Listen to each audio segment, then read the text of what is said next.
हे guys, welcome back to the channel of Ayurveda Marathi. तर आजचा या यूट्यूब व्हिडिओमध्ये आपण डिस्कस करणार आहोत की एक्झामच्या लास्ट डेमध्ये आपण डूज आणि डोंट्स काय काय फॉलो केले पाहिजे. त्यातही आपण तुमचा पेपर प्रेझेंट कसा करायचा आहे याचे काहीतरी स्मॉल टिप्स सांगणार आहोत.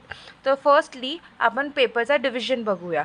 तर आपला पेपर हा 3 पार्टमध्ये असतो, that is MCQ, SAQ and LAQ. आता जे MCQ असतात ते 20 असतात. Each carries 1 marks. So total 20 marks has been allotted to the MCQ. त्यानंतर आहे SAQ. Now the SAQ is of 40 marks. So you have 8 SAQs carrying 5 marks each, which makes it 40. Lastly, we have the LAQ, that is also 40 marks.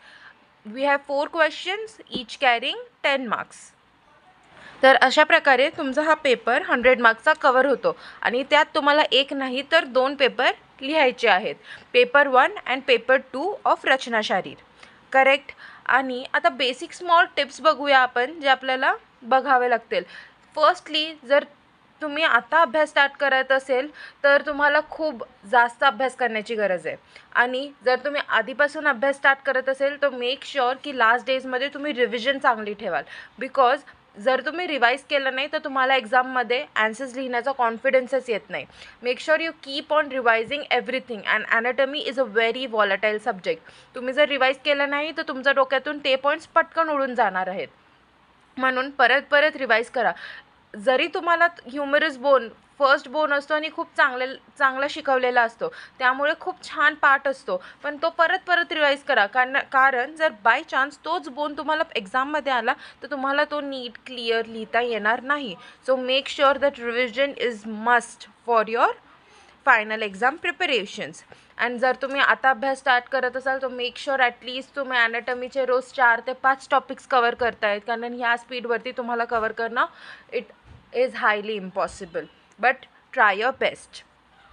नाव आपण आता small tips बघणार आहोत which is important for your presentation in the exam.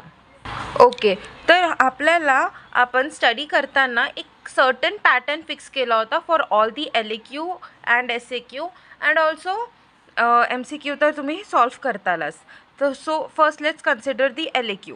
So LAQमध्ये आपण लिहिताना for example तुम्हाला कोणताही बोनचा LAQ आलेला आहे तर फर्स्ट पॉईंट जे तुम्ही लिहिणार आहात that is going to be the position of the bone, then the number of the bone, then the homologous of the bone, then the joints formed by the bone, then we have to mention about the general features. If it is the long bone, it will be having upper end, middle shaft, lower end. Upper end will have a certain features, middle shaft will be having borders and surfaces, lower end will be having certain features.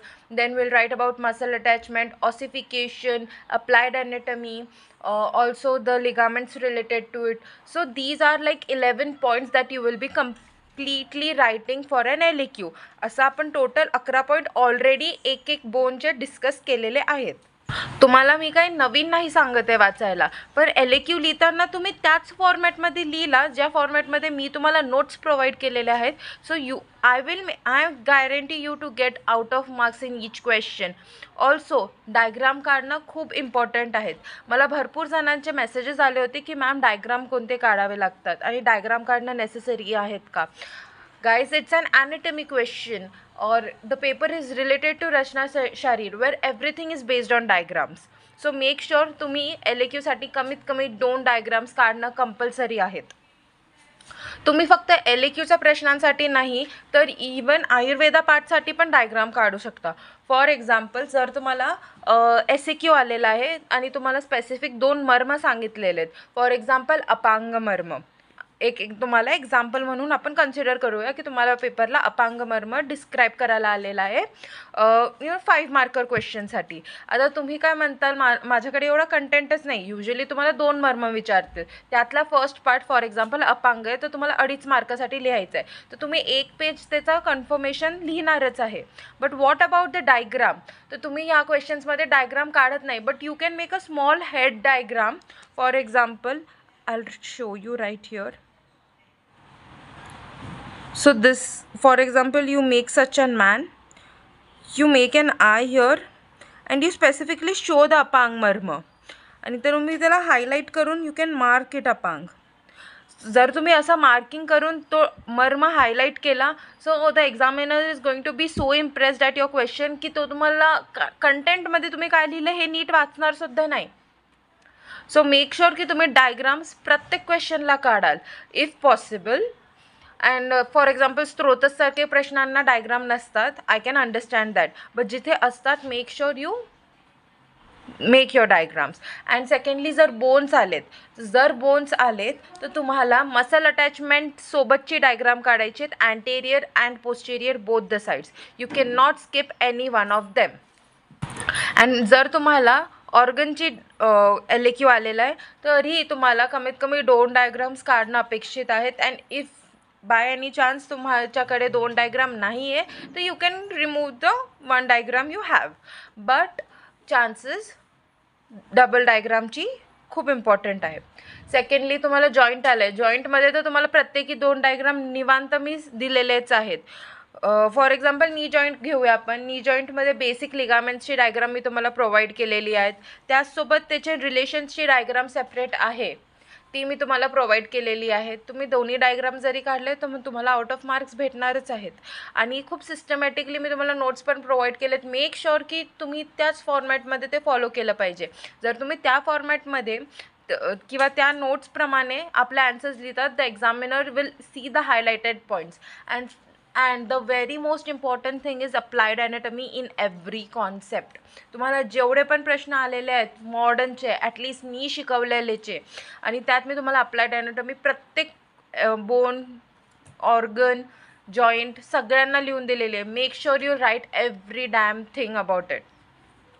It will give such a good impression. And make sure you write it in the end, म्हणजे एक्झामिनरला असं वाटेल की त्यांनी पूर्ण bone explain केलेलं आहे आणि त्याच्याशी रिलेटेड जे ॲनाटॉमिकल ॲस्पेक्ट्स आहे किंवा जे रिअल लाईफ त्याचे डॅमेजेस आहेत किंवा डिफॉल्ट्स आहेत ते त्यांना समजलेले आहेत.